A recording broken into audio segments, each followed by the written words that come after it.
Olá, espectadores da BMC News, eu sou Mário Goulart, o analista. Estamos em mais um O Analista Visita, hoje aqui em Florianópolis, no Sapiens Park, um parque inteiro, uma área inteira da cidade aqui na região de Canasvieiras, norte da ilha de Santa Catarina, que é totalmente dedicada à inovação, com uma série de prédios aqui, empresas que se instalaram, todo um ecossistema, todo um ambiente dedicado ao empreendedorismo e inovação. E no programa de hoje nós vamos visitar uma das empresas mais interessantes aqui da área de biotecnologia, a Biome Hub, que é hoje uma das principais, se não a principal, especialista no sequenciamento do bioma humano. E a gente está chegando aqui no escritório da Biome Hub. O Felipe, que é o sócio fundador, vai nos receber para uma conversa. Vamos lá. Felipe, como vai? Prazer em encontrá-lo. Prazer. Esse é o Felipe, sócio fundador aqui da Biome Hub, e a gente vai ter uma conversa com ele sobre a empresa, sobre os desafios, sobre como foi começar essa empresa. Vamos lá. E agora a gente vai conversar com o Luiz Felipe Oliveira, que nos recebeu lá fora, que é sócio fundador da Biome Hub, que é a principal empresa brasileira de análise de microbioma. Ele vai contar um pouco da história, de como foi constituir essa empresa, mas antes de começar a história, para o público entender, Felipe, conta pra gente o que é microbioma. Bom, nós temos aproximadamente 3 trilhões de células no nosso corpo, células que são humanas, digamos assim. Só que a gente tem mais ou menos 3,5 trilhões de células bacterianas no nosso corpo, ou seja, mais de 50% de todas as células que nós temos no nosso corpo, na verdade, são de bactérias.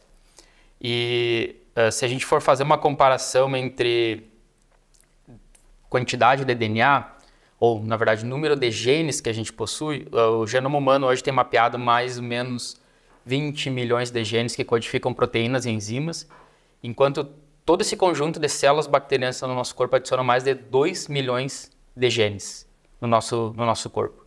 Isso quer dizer que a gente tem uma adição potencial de novos metabolismos e processos biológicos que acontecem no nosso corpo orquestrado por essas bactérias.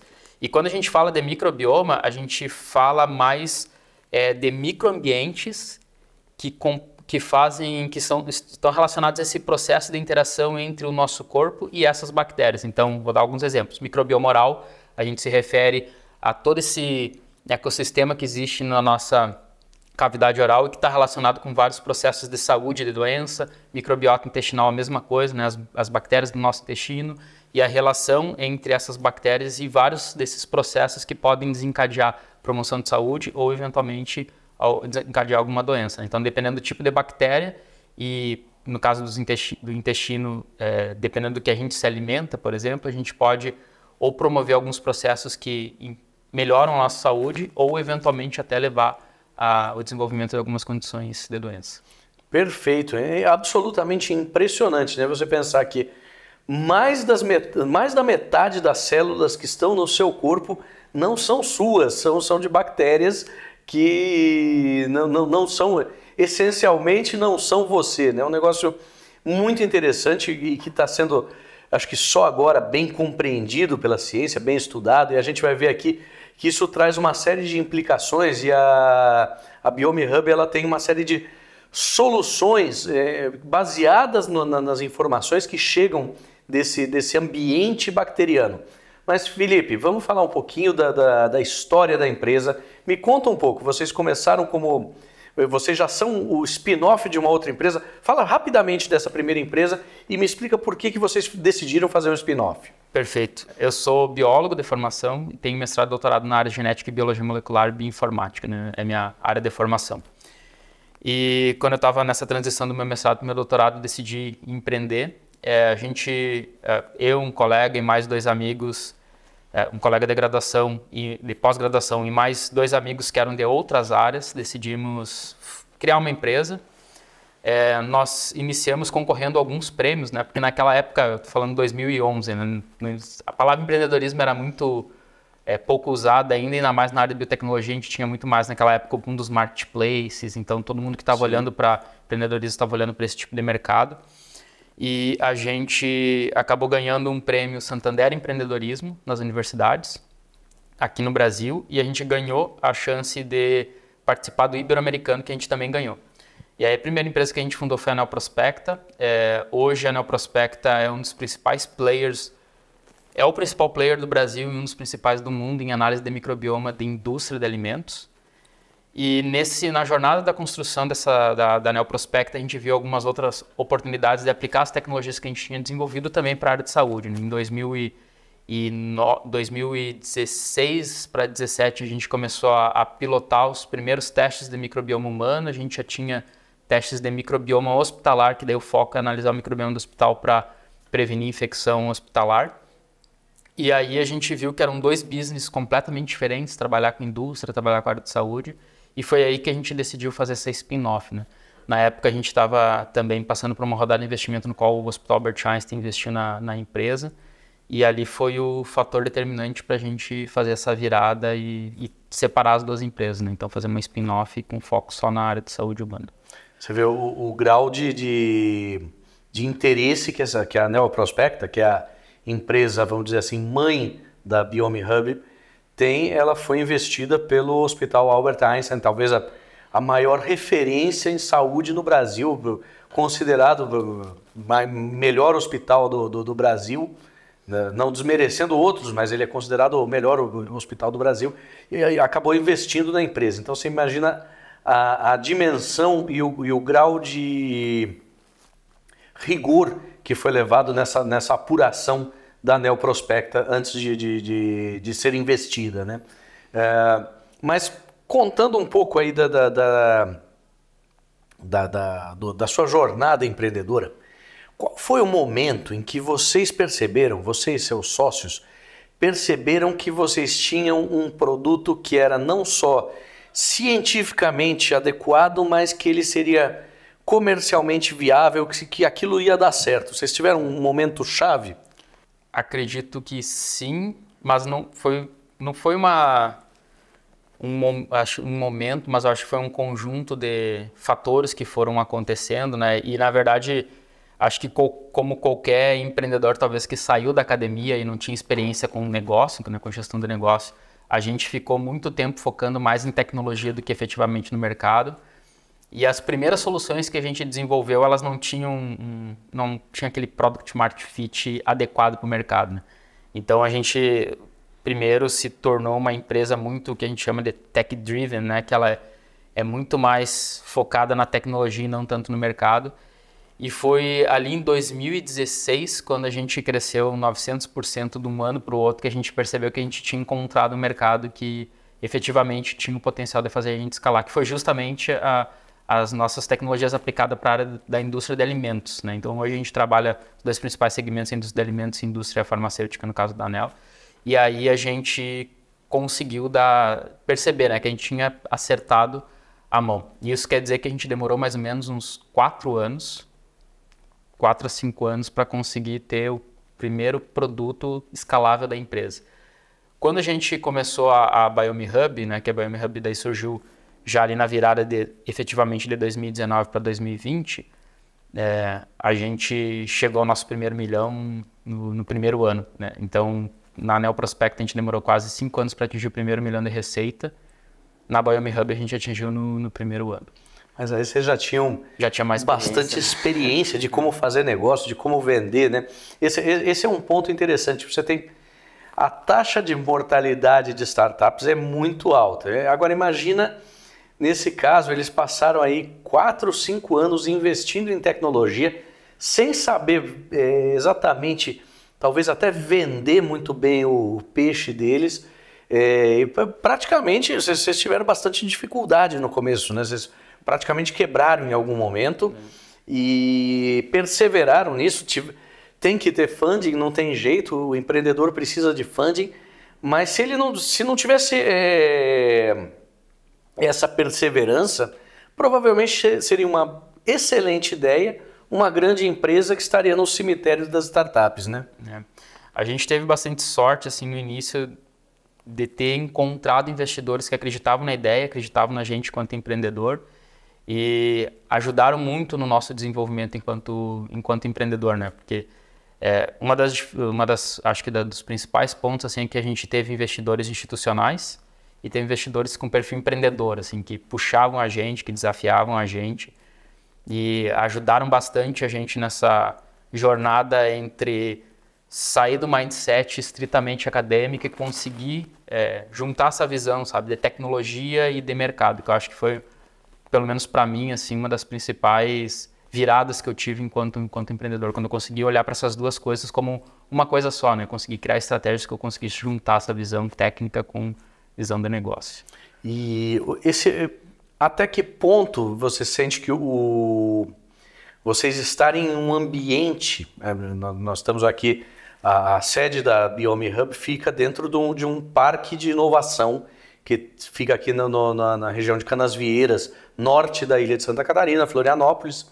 Isso aqui se a gente passear um pouquinho aqui pelo parque, você vai ver uma série de empresas que surgiram por aqui dentro de um ambiente de inovação. Até que ponto vocês começarem a surgir dentro de um ambiente de inovação ajudou vocês a achar, inclusive, os investidores apropriados, a orientação apropriada para persistir na sua jornada inovadora?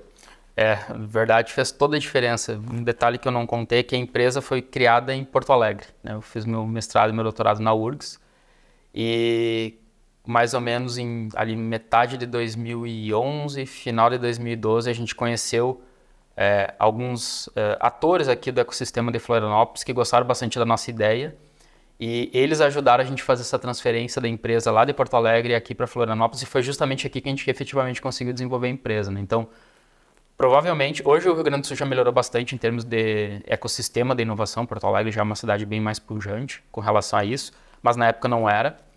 E com certeza, assim, se a gente não tivesse o apoio que a gente teve aqui, né, de estar num ambiente onde tu tem muito empreendedor, uma densidade muito grande de empreendedores, de empresas, de pessoas com know-how, de pessoas que já passaram pelos desafios que a gente estava passando na época, isso fez total diferença acho que no sucesso da empresa, né? Então, o local, eventualmente, onde tu nasce ou onde tu está, faz muita diferença. Hoje é muito fácil a gente conseguir contatos aqui dentro de Santa Catarina e principalmente aqui em Florianópolis por causa dessa cultura empreendedora, né? E tem muito essa cultura do empreendedor ajudar empreendedor, né? Então, a gente pega hoje o telefone e consegue conversar com praticamente qualquer pessoa que a gente acredita que pode ajudar a empresa em alguma etapa da jornada.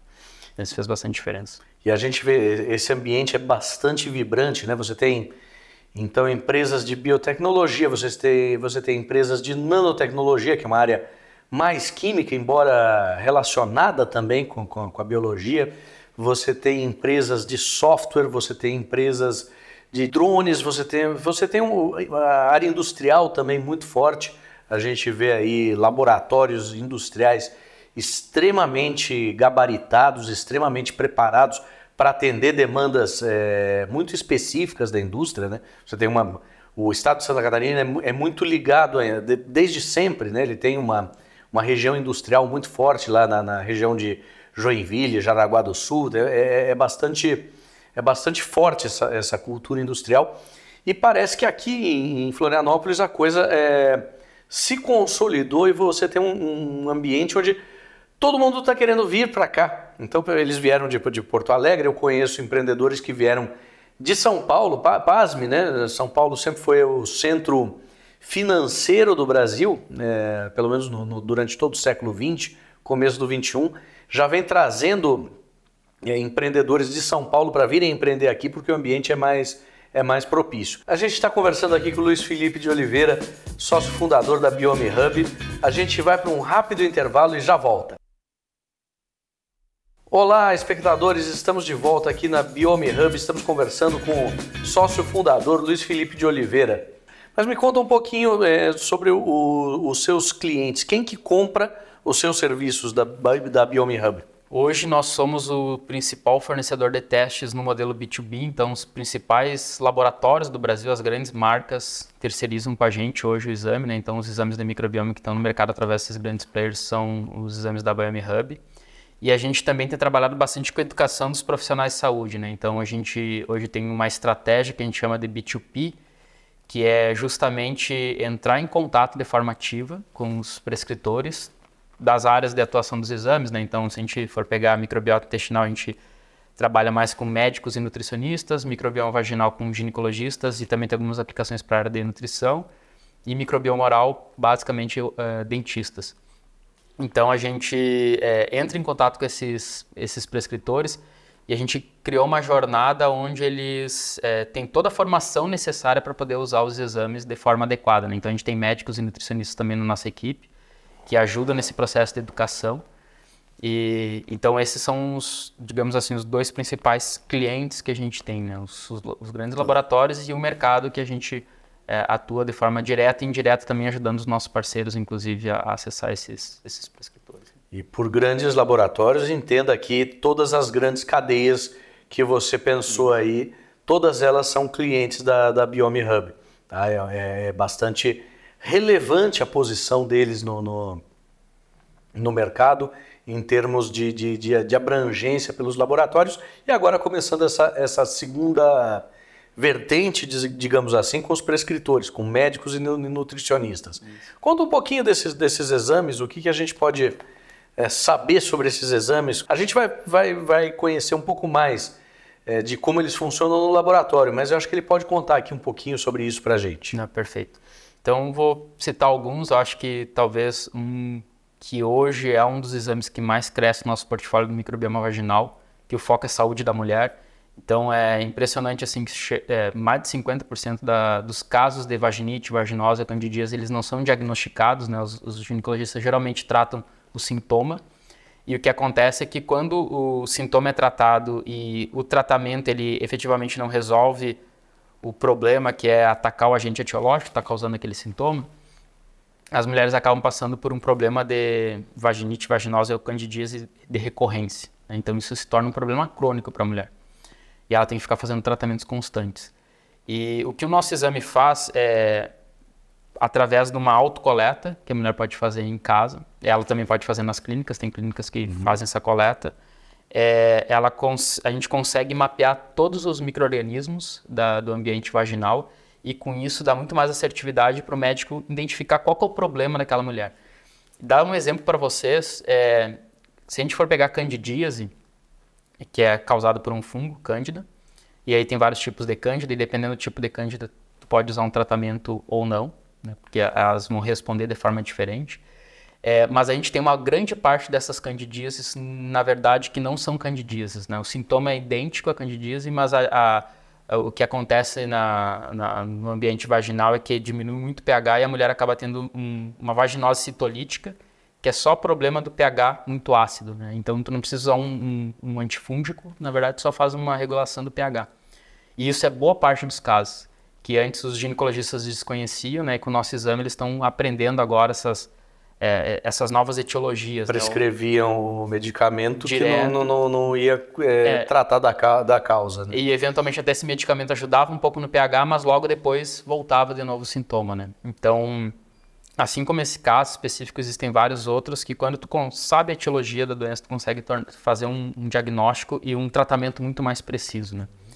Então, esse exame tem uma aplicação clínica muito relevante, né? E os ginecologistas que estão usando hoje relatam que a prática deles melhorou drasticamente em termos de tempo dessa atividade do tratamento, né?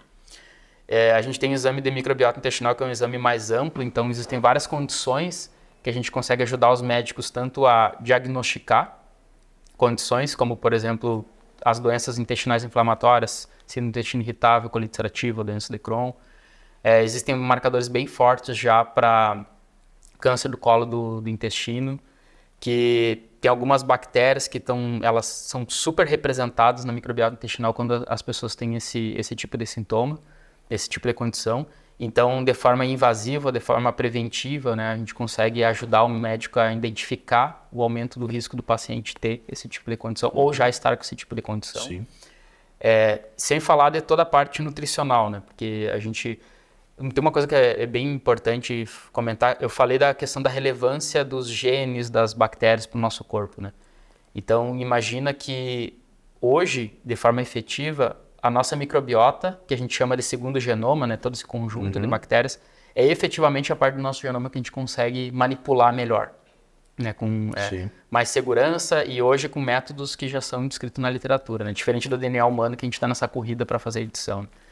Então, com esses resultados, os profissionais conseguem entender o que está acontecendo com o paciente, né, e tomar condutas muito mais efetivas para conseguir melhorar a condição clínica do paciente. Você mencionou que casos de diabetes, né, podem ser melhorados através de uma reorganização da microbiota, através de você entender bem o que ela tem e como ela pode ser reorganizada. Me conta um pouco de...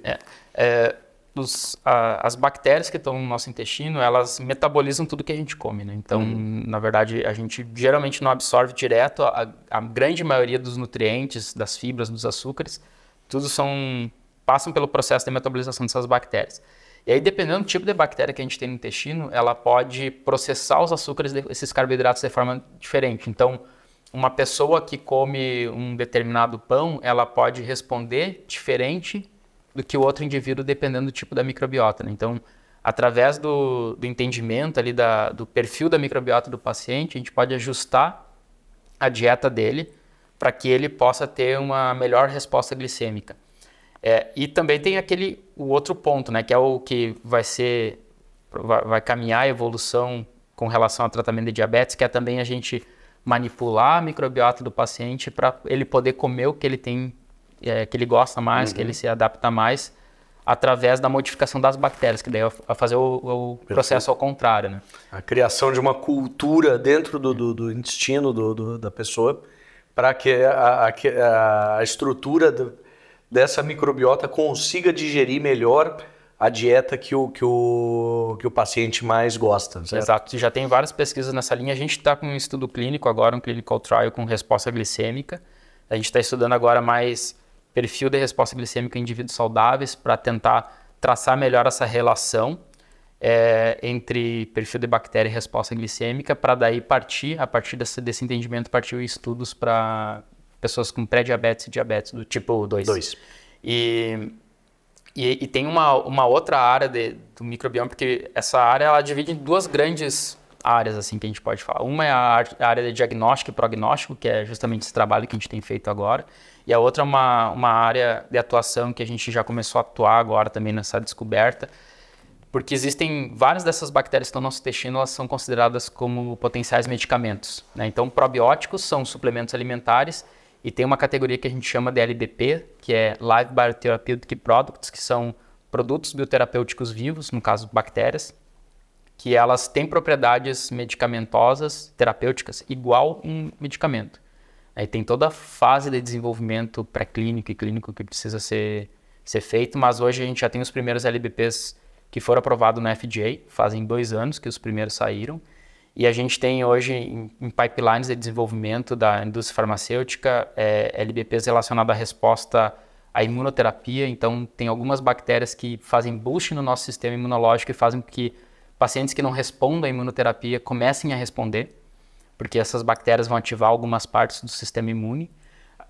Resposta glicêmica, doenças alérgicas de pele, principalmente psoríase, por exemplo, a gente já sabe que tem relação com a microbiota intestinal e já tem LBPs em desenvolvimento terapêutico e desenvolvimento em pipelines clínicos para esses tipos de condições. Então, geralmente, quando a gente tem sistema imune envolvido, a microbiota intestinal ela provavelmente faz parte dessa cadeia, né? Então ela pode servir como, por exemplo, um adjuvante ou eventualmente até como uma terapia final mesmo. Perfeito. Então, Felipe, dá para dizer que o futuro da medicina passa pelo entendimento dos microbiomas?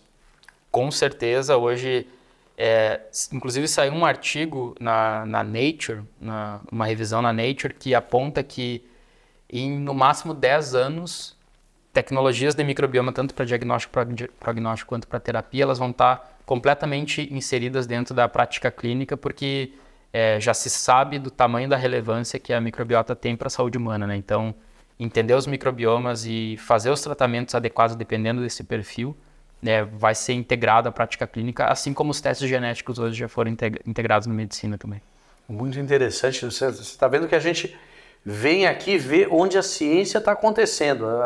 O futuro está acontecendo aqui dentro. Daqui a pouco a gente vai passear pelo laboratório da Biome Hub, você vai ver o futuro acontecendo lá. O que você vai escutar falar daqui a 5, 10 anos já está sendo desenvolvido aqui. Vocês não vão parar de ouvir falar de estudos sobre o microbioma humano. Felipe, e em termos de, já que nós estamos falando de futuro, já falamos um pouco do futuro da medicina, e o futuro da Biome Hub? O que você vê de inovação, de novos produtos surgindo, de novas ideias? A gente está com um roadmap de desenvolvimento bem intensivo. A gente deve ter pelo menos mais uns 3 testes que a gente vai lançar até o final do ano, né? Então, o que a gente tem feito é segmentar agora os nossos testes para aplicações específicas, né? Então, a gente deve ter pelo menos uns 3 lançamentos até o final do ano relacionados a esses testes de microbioma.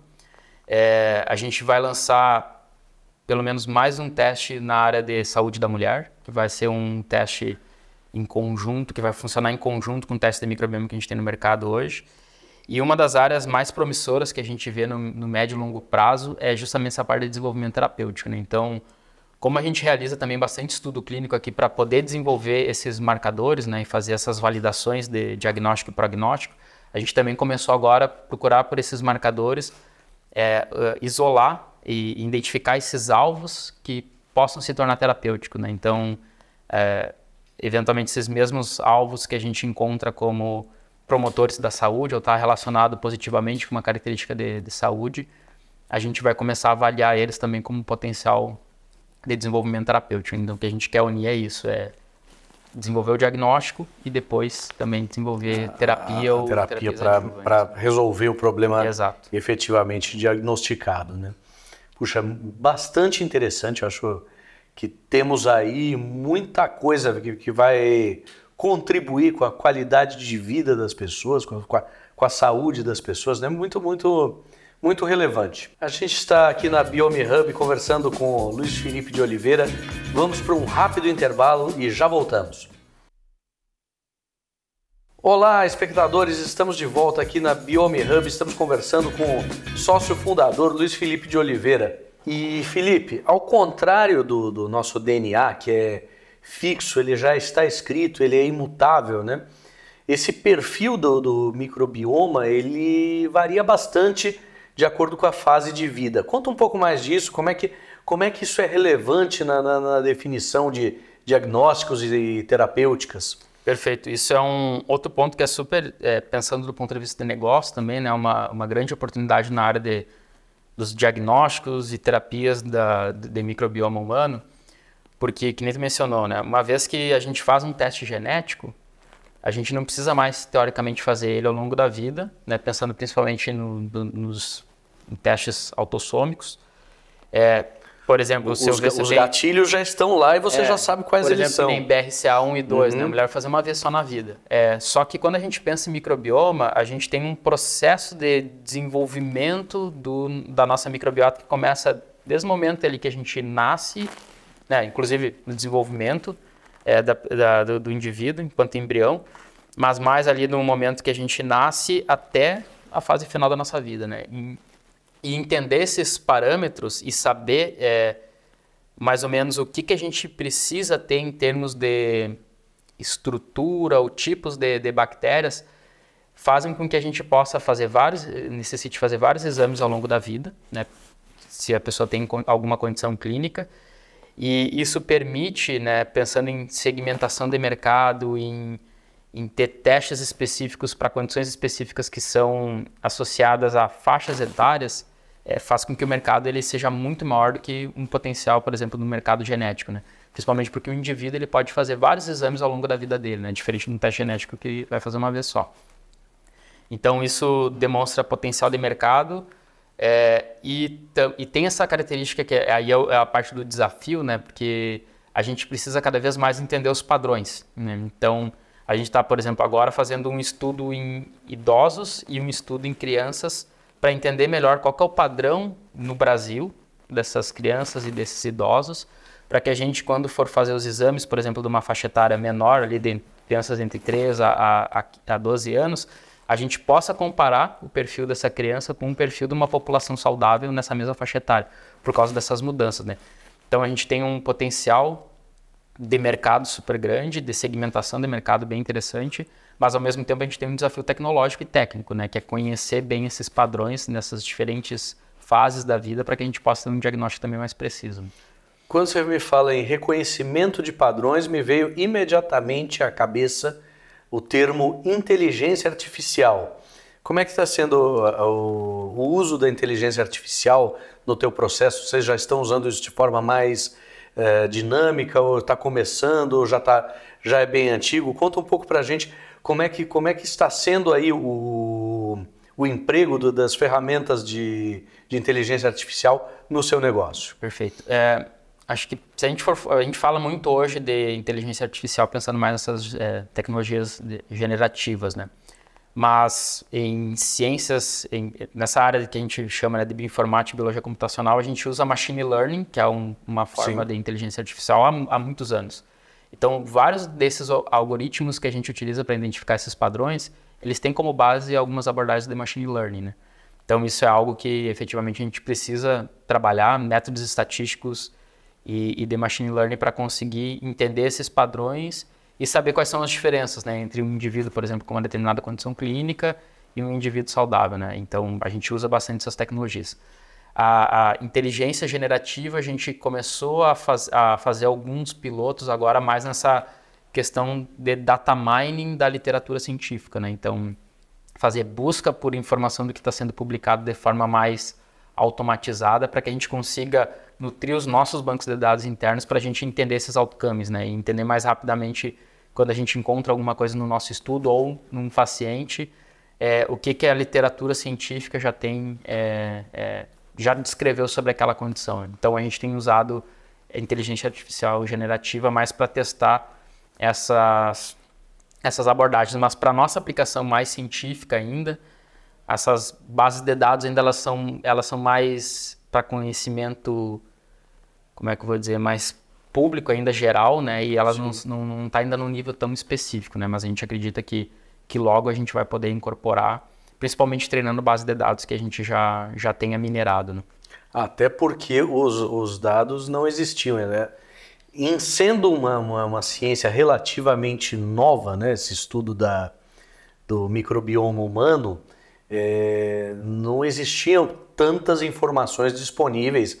Eu imagino que dezenas de milhões de exames de matéria fecal foram perdidos sem ter feito essa análise. Com certeza. Então, os dados estão sendo criados agora que o pessoal está olhando para esse material vivo e tentando inferir dados. Então, acho que esse é um grande ponto aí desse desenvolvimento, né? Você está criando algo novo, um reconhecimento de padrões em cima de dados que eram desconhecidos e inexistentes. Vocês estão criando essas bases de dados. Isso é muito, muito interessante. Como eu disse, a gente está vendo a ciência sendo feita aqui. Se a gente for pegar o genoma humano, a gente, ali em 2000, no início dos anos 2000, a gente já teve o primeiro draft do genoma humano mais completo, né? Microbioma humano a gente foi conhecer a partir de 2012, 13, que a gente foi começar a entender os primeiros padrões, como que era a estrutura do microbioma intestinal, vaginal, oral, da pele. Então é muito mais recente, está falando aí de 15 anos de estudos. Sim. Né? Então é uma ciência, ela é bem nova, mas ela avançou muito, foi uma das áreas de conhecimento que mais cresceu nos últimos anos, em termos de publicação científica. Mas é muito recente ainda. E uma tecnologia que começou há pouco mais de 10 anos é uma tecnologia na sua infância, né? Ela ainda não podemos dizer mais que seja embrionária, mas é uma ciência que está somente começando. Está começando, exato. A gente tem muito para aprender. Né? E se a gente for parar para pensar, né? A área de genética humana, a gente tem hoje um desafio, né? Que todos os principais estudos foram feitos em Europa e Estados Unidos. Então a gente conhece muito bem o padrão de miscigenação dos perfis genéticos Estados Unidos e Europa. No Brasil, alguns projetos grandes começaram há pouco tempo também para estudar melhor a população brasileira, porque ela é extremamente miscigenada. Sim. E muitas vezes os diagnósticos que a gente consegue usar em termos de genética humana, inclusive, funciona para um tipo de população e não funciona para outro. Né? Por causa dessas frequências dos genes, enfim, que acontecem em cada população. E quando a gente olha para o microbioma intestinal, é mais ou menos a mesma coisa. Então eu não tenho como, por exemplo, translacionar toda a informação que a gente tem hoje publicada na ciência internacional, que é basicamente também microbioma, perfil americano e europeia, e agora os chineses começaram a publicar mais também, eu não consigo usar de forma direta para o brasileiro, né? Então eu preciso entender a microbiota do brasileiro. Então tem muito avanço que a gente precisa ter aqui no Brasil em termos de desenvolvimento, e nós estamos ajudando a liderar um pouco essa pesquisa para conseguir entender melhor isso aqui no Brasil. Uma vez na África me disseram, olha, você não pode tomar água da torneira aqui. A pessoa que morava lá me disse, não, eu posso sem problemas, porque meu organismo, meu trato digestivo, ele tem condições, porque eu bebo essa água desde criança, de lidar com os micro-organismos que estão nessa água. O seu não tem e você vai ter alguma coisa. Essa água tem um grau de tratamento, mas não é um grau de tratamento tão forte que você possa consumir essa água. Então não consuma. Eu imagino que seja exatamente isso. Uma questão de que populacionalmente as coisas mudam muito, né? Então, por exemplo, quando a gente viaja para um país que tem uma alimentação completamente diferente, Índia.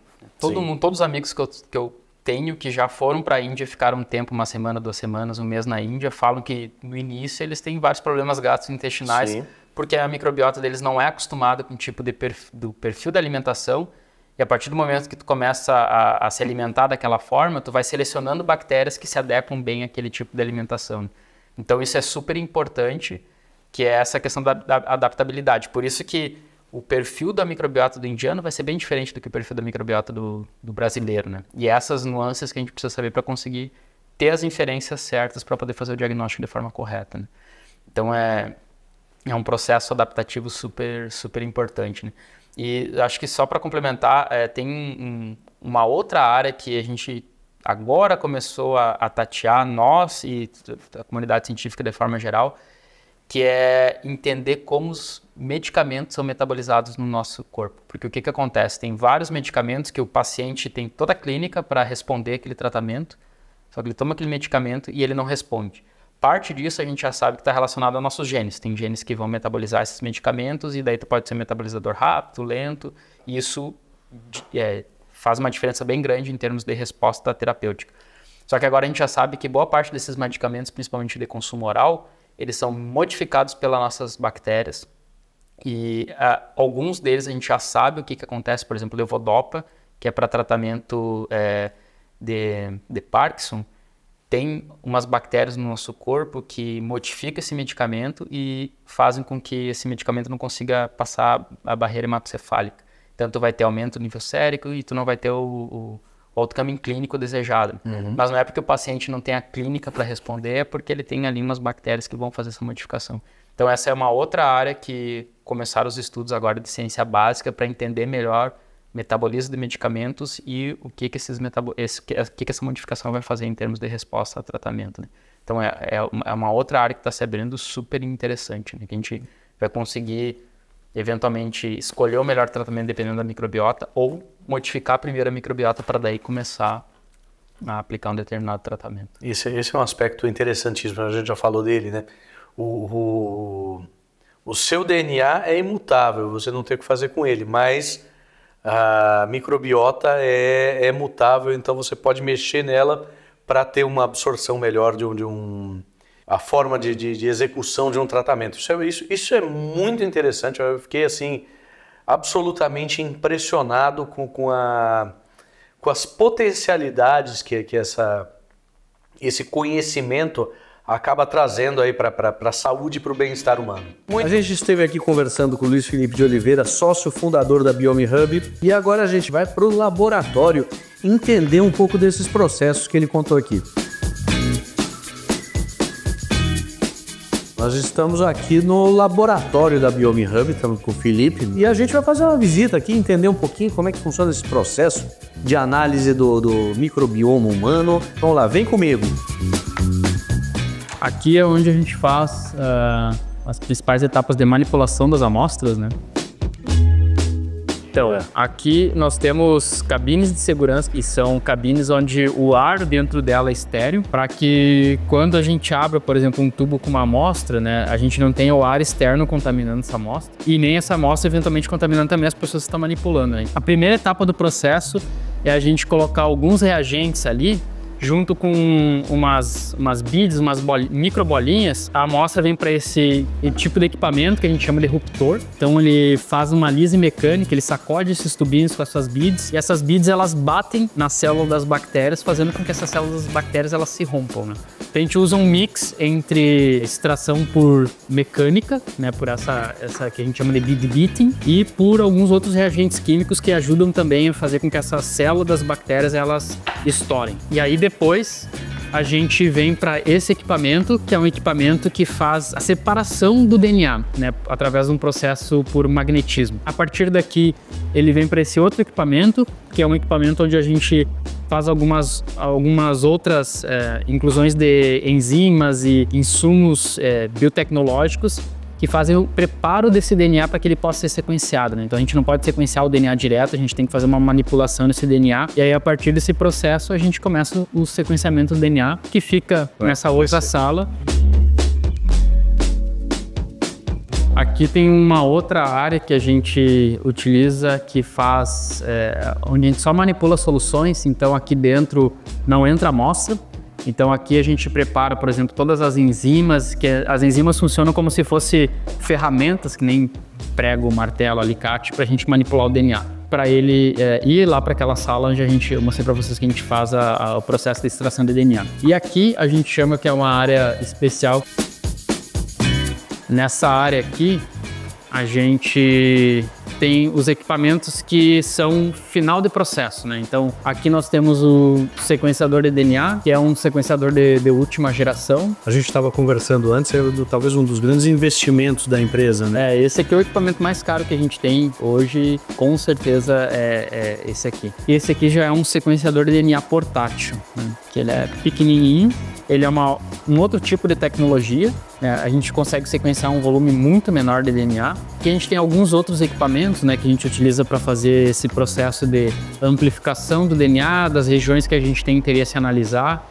A gente tem equipamentos aqui que a gente consegue fazer PCR em tempo real, que é uma das tecnologias que foi bastante utilizada durante Covid, né, para diagnóstico de Covid. E o sequenciador, ele terminou de fazer uma corrida de sequenciamento, né? Toda amostra que a gente coloca para sequenciar, ela vem aqui dentro. E aqui dentro, ó, é onde acontece o processo de sequenciamento de DNA. Então, através de uma câmera, ele vai captando imagens de fluorescência, que é da síntese de DNA. E então, todo o processo acontece aqui dentro. Aqui a gente tem um outro equipamento também que a gente utiliza para medir componentes do sistema imune. Então a gente tem várias moléculas que fazem parte do nosso sistema imune, como as interleucinas. Aí ele não lê DNA, ele lê algumas outras moléculas com outro tipo de tecnologia, né? Acho que uma das grandes diferenças da Biome Hub e também da Neoprospect é que nós somos uma empresa full stack. Então a gente controla todo o processo tecnológico, desde da solução que a gente utiliza para estabilizar a amostra, e aí a gente consegue controlar toda essa cadeia de tecnologia, tanto dessa parte bio quanto da parte de processamento de dados. Então, a gente tem um time de cientista de dados que faz, depois que o sequenciador termina, eles analisam esses dados e geram o relatório final para a gente poder entregar para o médico, para o paciente. Me conta como é que foi esse negócio, a experiência de vocês na pandemia de Covid-19. Parece que vocês fizeram algumas coisas bem interessantes, bem inovadoras aí, né? A gente desenvolveu um teste para fazer análise em massa para o PCR em tempo real, só que era uma estratégia de swab pooling, que a gente chamou. Inclusive tem artigo publicado científico. E o que a gente fazia eram 2 coletas de cada paciente. O swab do paciente ia para um tubo em pool e a outra ia para um tubo individual. A gente desenvolveu um software em parceria com a Fundação CERT aqui de Santa Catarina, no qual a gente fazia toda essa rastreabilidade das coletas, e aí se uma amostra desse positiva, a gente fazia análise individual daquelas amostras. E o objetivo desse trabalho era a gente analisar principalmente pessoas assintomáticas, pensando em serviços de assistência à saúde, segurança pública, defesa civil. Então, todos esses serviços que eram essenciais, né, aqui em Santa Catarina a gente conseguiu ajudar para fazer esse monitoramento. Quantas pessoas tinha em cada pool? A gente fazia um cálculo dependendo da incidência do vírus em pessoas assintomáticas, né? Então, a gente geralmente começava ali entre 16 a 24, geralmente 16, e à medida que a gente via que o número de positivos ia aumentando, a gente ia diminuindo o tamanho do pool, até 8. Então, a gente conseguia fazer usar esse tipo de estratégia tanto para serviços públicos, né, essenciais, como eu mencionei, mas também para atividades empresariais. Então, indústrias que não podiam parar, construção civil, a gente conseguiu impactar positivamente várias dessas atividades econômicas aqui nesse lado. Muito interessante essa ideia de conseguir otimizar o processo de testagem num momento em que era necessário fazer realmente testagem em massa. Vocês conseguiram fazer uma evolução desse processo, garantindo que mais gente fosse testada mais rápido, com mais eficiência. Muito legal.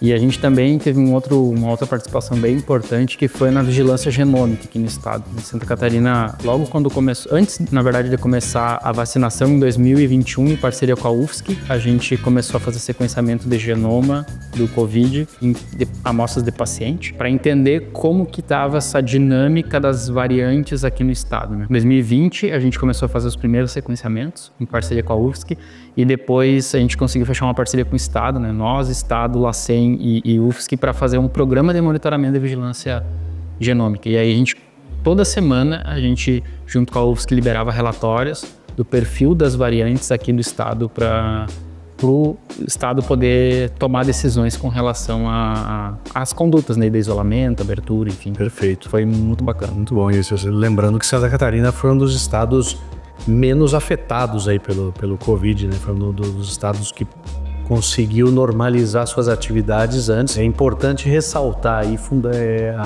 o apoio que teve de uma estrutura laboratorial, de uma estrutura de testes bem pensada para ajudar, com muita tecnologia, normalizar a vida da população. Comparando a tecnologia existente hoje com a tecnologia que a gente tinha 15 anos atrás, o que mudou? Como é que isso aí evoluiu? Acho que um parâmetro de comparação super interessante é pensar o quanto que custou o primeiro projeto. O primeiro sequenciamento do genoma humano custou 2 bilhões de dólares e demorou mais ou menos 10 anos, 13 anos para ficar pronto, o primeiro rascunho do genoma humano. Hoje, com equipamentos que nem esse, a gente faz em 24 horas por uma fração desse custo, por uma fração desse custo. Isso foi o que permitiu, inclusive, essa área de microbioma humano avançar bastante, né? Não que isso seja simples, uma máquina dessa é cara, são poucos laboratórios que podem ter uma máquina dessas, não só pelo investimento mesmo, mas pelo conhecimento necessário. Mas hoje é uma tecnologia que está disponível em larga escala e muita gente, praticamente todo mundo, pode se beneficiar. Eu acredito que essa evolução não para e você vai ter uma democratização, digamos assim, muito maior de exame. Logo, provavelmente ter o SUS conseguir promover exames de microbioma humano para detecção e tratamento de uma série de enfermidades e condições. Esse é o nosso principal objetivo, conseguir democratizar o uso da genômica aplicado à área de microbioma para toda a população.